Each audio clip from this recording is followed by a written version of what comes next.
In the summer of 1914, Europe stood at the height of its confidence. Empires ruled most of the globe, technology was advancing at breathtaking speed, and many believed that civilization had become too refined for large-scale war. Yet within weeks, the continent descended into the most destructive conflict humanity had ever seen. By the time the guns fell silent in 1918, more than 16 million people were dead, empires had collapsed, and the political foundations of the modern world had been shattered. World War I is often described as the deadliest mistake in human history because it was not inevitable. It was the product of miscalculation, arrogance, rigid alliances, and a tragic failure of imagination. Unlike later conflicts fought against clear aggressors or ideologies, the Great War began almost by accident and consumed an entire generation for reasons few could clearly explain.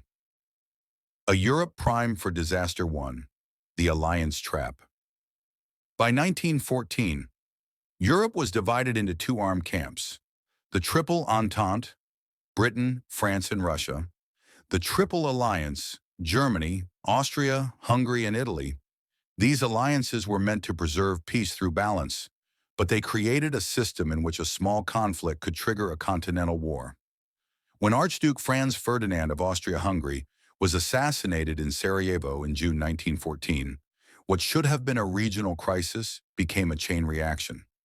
Austria declared war on Serbia, Russia mobilized to defend Serbia, Germany mobilized against Russia and France.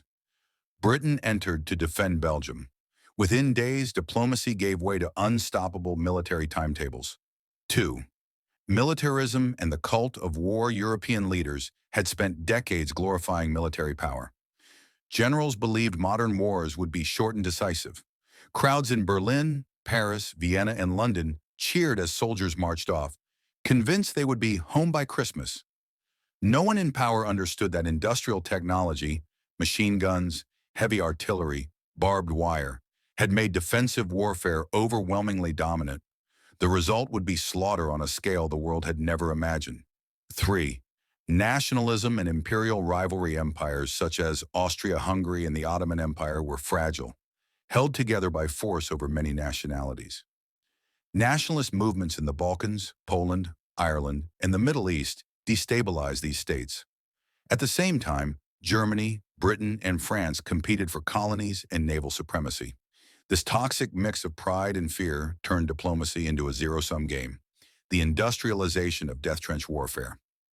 By late 1914, the Western Front had frozen into 700 kilometers of trenches from the North Sea to Switzerland.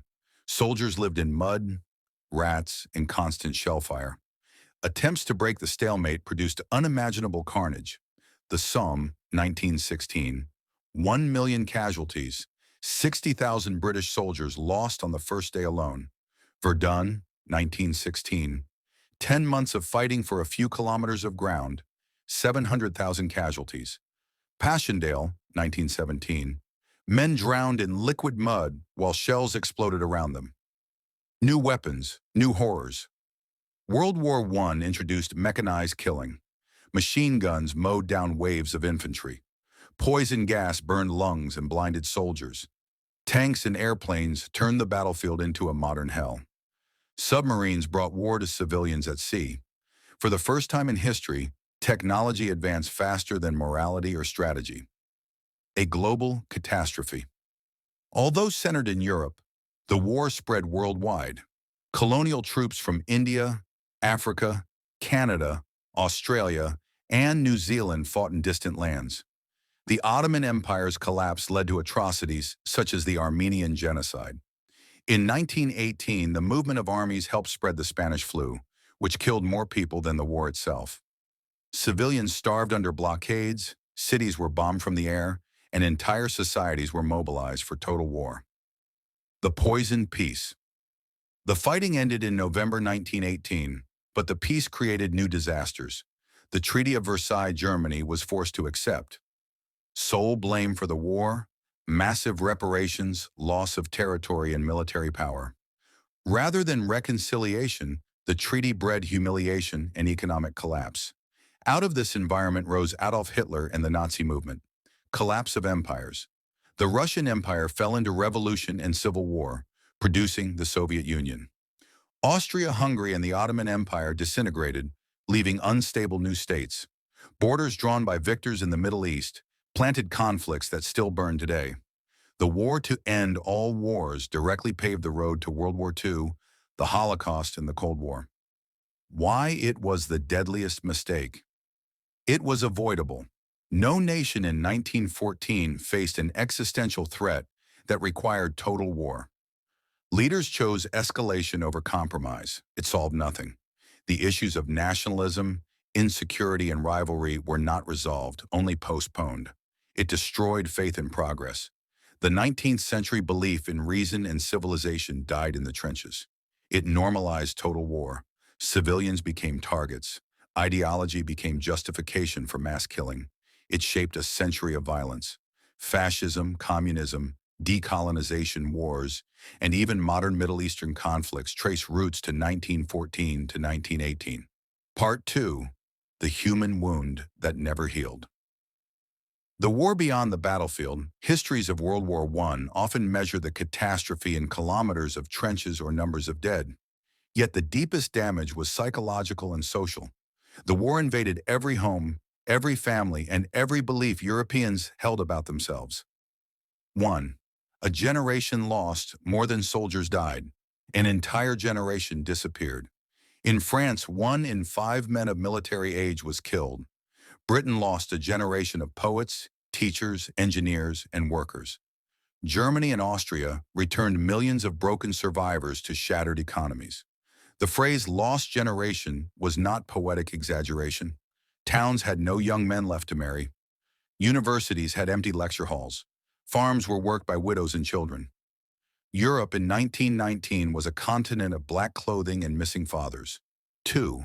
The invisible wounds. Modern medicine had no language for what soldiers endured. Men returned trembling, mute, unable to sleep, haunted by nightmares. Doctors called it shell shock. Many were accused of cowardice. Some were executed for desertion, though they were mentally destroyed. The war revealed that human minds were as fragile as bodies. This realization would transform psychology, literature, and art, but only after countless individuals were abandoned to suffer in silence. 3. Women in the shattered home front. With men at the front, women entered factories, offices, and hospitals in unprecedented numbers. They built shells, drove ambulances, and kept economies alive. The war accelerated women's suffrage movements in Britain, Germany, and the United States. Yet peace also pushed many back into traditional roles, creating decades of social tension between the promise of emancipation and the desire to return to normal. The war that changed culture. World War I did not only kill people, it killed ideas. The death of old Europe. Before 1914, European culture celebrated reason, empire, and progress. After 1918, those beliefs felt obscene. How could civilization claim superiority after Verdun and the Somme? Artists and writers rebelled. Erich Maria Remarque wrote All Quiet on the Western Front, exposing the lie of heroic war. Wilfred Owen and Siegfried Sassoon turned poetry into a cry against generals and politicians. The Dada and Surrealist movements embraced chaos, reflecting a world that no longer made sense. Faith in kings, churches, and parliaments collapsed. Into that vacuum would step radical ideologies promising certainty. The rise of extremes democracy appeared weak and corrupt in the face of post-war misery. Communism in Russia claimed to offer justice. Fascism in Italy and Germany promised restored pride. Without the trauma of 1914 to 1918, Hitler would have remained an obscure drifter, and Lenin's revolution might have been crushed. The Great War was the womb of the 20th century's dictators. The global aftershocks won. The Middle East. Lines drawn in blood. When the Ottoman Empire collapsed, Britain and France divided its lands with little regard for ethnic or religious realities. The Sykes-Picot borders created Iraq, Syria, Lebanon, and Palestine, states born with internal contradictions.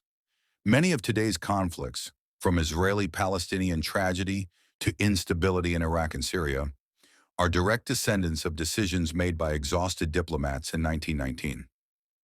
2. Colonial soldiers, broken promises. Millions of Africans, Indians, Arabs, and Southeast Asians fought for European empires. They were promised rights and respect. They returned to racism and exploitation. The hypocrisy fueled independence movements led by figures like Gandhi, Ho Chi Minh, and future African nationalists. The war that was meant to defend empires instead began their destruction. 3. America's reluctant century. The United States entered late, tipped the balance, and emerged as a world power. Yet Americans concluded the war had been a European madness and retreated into isolation, setting the stage for an even greater disaster in 1939. Could it have been avoided? Historians still debate this question, but several truths stand out. Leaders valued honor over human life. None wanted to appear weak. All feared backing down more than they feared war. Mobilization plans became destiny. Once armies began to move, politics lost control. Ordinary people were never asked. Decisions were made by a handful of emperors, ministers, and generals. The tragedy was not that Europeans were uniquely evil, but that intelligent societies convinced themselves that mass killing was reasonable. Lessons the world struggles to learn. Technology without ethics magnifies horror. Every new invention, drones, cyber war, artificial intelligence, echoes the machine gun and poison gas of 1914. History often speaks in numbers, divisions, casualties, kilometers gained. But World War I was lived minute by ordinary people who had never asked to become symbols. Their letters and diaries reveal a world far different from the patriotic posters at home.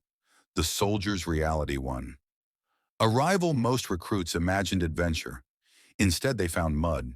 A British private arriving at the Western Front in 1915 wrote, "The trench is not a line, but a wound in the earth. It smells of wet socks, smoke, and something sweet I try not to think about." New soldiers learned quickly that courage meant enduring boredom more than heroism. Days were spent repairing sandbags, pumping water, and waiting for shells that arrived without warning. 2. Life underground trenches were cities of misery. Rats grew fat on corpses and stole food from sleeping men. Lice covered uniforms. Soldiers burned their seams with candles to kill them. Feet rotted from constant damp. Trench foot could lead to amputation. Meals were cold tea and hard biscuits. Letters from home were treasures passed from hand to hand until they fell apart. 3. Going over the top. The most terrifying moment was the order to attack. Whistles blew, men climbed ladders into machine gun fire. A German veteran remembered, "You did not think of victory. You thought only of the next step and then the next, until the ground lifted up and hit you." Most advances gained a few hundred meters at the cost of thousands of lives. By evening, the survivors often retreated to the very trench they had left at dawn.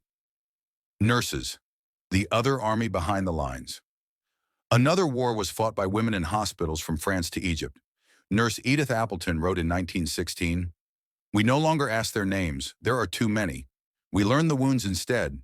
Gas, shrapnel, burns, the faces without faces."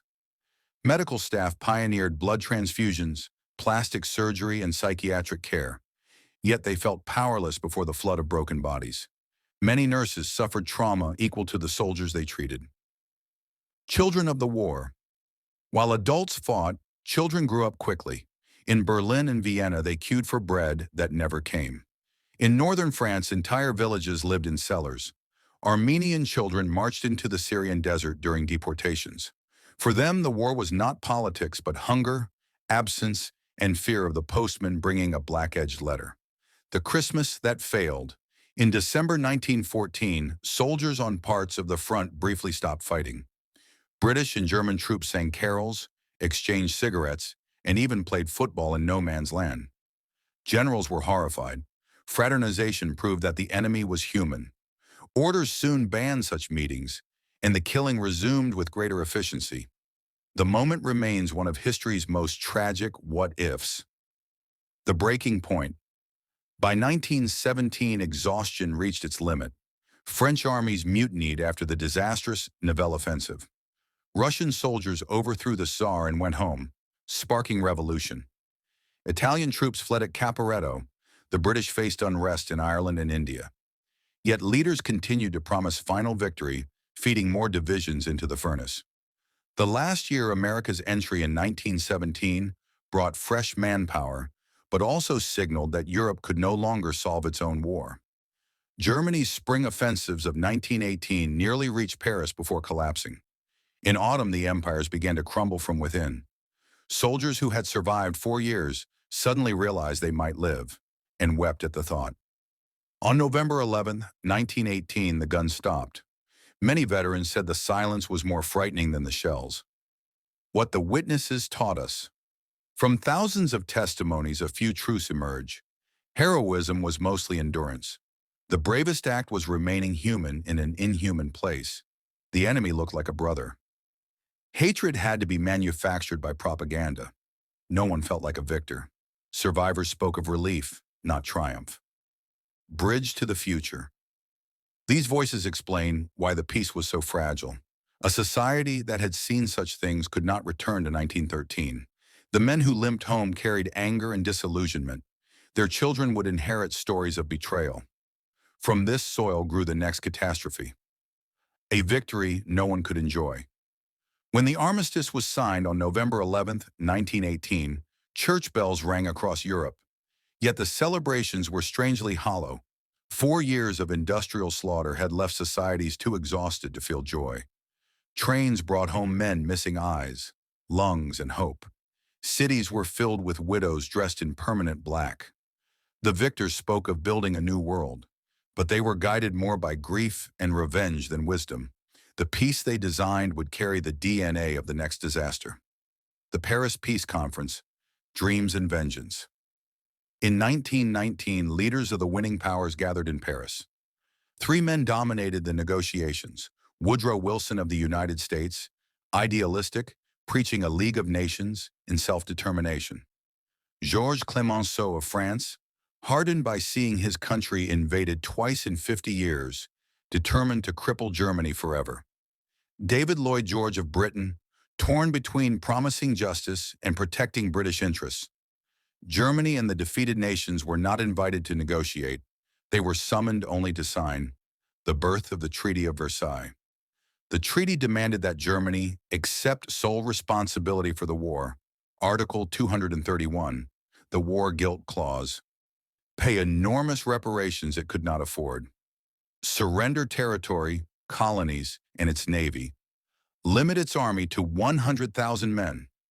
To many Germans, this was not peace but humiliation. The new democratic Weimar Republic was forced to carry the blame for a war started by the old empire. Extremists quickly learned to exploit this anger. Economies in ruins. Europe in the 1920s was a continent built on debt and graves. Factories lay destroyed from Belgium to Poland. Inflation in Germany became madness. People carried wages in wheelbarrows to buy a loaf of bread. Veterans without work joined street militias on both the left and right. Democracy looked weak and chaotic. Many citizens began to believe that only strong, ruthless leaders could restore order. The seeds of dictatorship. Germany, the road to Nazism. Adolf Hitler was a minor soldier in 1918, blinded temporarily by gas and devastated by defeat. Like millions of veterans, he felt betrayed by politicians who had stabbed the army in the back. The Nazi movement offered simple answers. Germany had not lost the war. It had been betrayed by Jews, communists, and liberals. Versailles must be destroyed. Violence was honorable. Without the bitterness created by the Great War and its peace, such ideas would have remained on the fringes. Italy, the promise of fascism. Italy had fought with the Allies but felt cheated of territory. Benito Mussolini turned disappointment into a cult of strength, marching on Rome in 1922. Fascism was born directly from the psychology of the trenches: discipline, uniforms, and worship of force. Russia, revolution from collapse. The Tsarist Empire had crumbled under the weight of war. Lenin's Bolsheviks seized power, promising peace, land, and bread. Civil war followed, creating the Soviet Union, another child of 1914. A new map, new conflicts. The victors redrew borders across Europe and the Middle East with rulers and pencils. Czechoslovakia and Yugoslavia combined many rival peoples inside fragile states. Poland was reborn, but trapped between Germany and Russia. In the Arab lands, European mandates ignored local identities. These arrangements solved none of the old hatreds. They merely postponed explosions for another generation. The league that could not act, Wilson's League of Nations, was meant to prevent future wars, but it lacked real power. The United States itself refused to join. When Japan invaded Manchuria and Italy attacked Ethiopia, the League protested and did nothing. The lesson dictators learned was clear. The world was tired and would not fight. From one war to the next. By the 1930s, the chain reaction set off in 1914 had reached its final stage. Economic misery produced extremism. Extremism destroyed democracy. Dictators rearmed in defiance of Versailles. The democracies, remembering the trenches, were desperate to avoid another conflict. Appeasement was born from trauma, but it only encouraged aggression. In 1939, Germany invaded Poland, and the second act of the same tragedy began.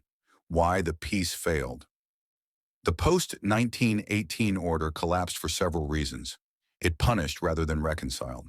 It ignored ordinary people's suffering. It mixed idealism with revenge. It created states without shared identities. Most of all, it treated the Great War as an interruption of history instead of a warning about human nature. The long shadow World War II, the Holocaust, the Cold War, the division of the Middle East, even modern international law, all are chapters in a story that began in Sarajevo in 1914. The first conflict taught governments how to mobilize entire populations.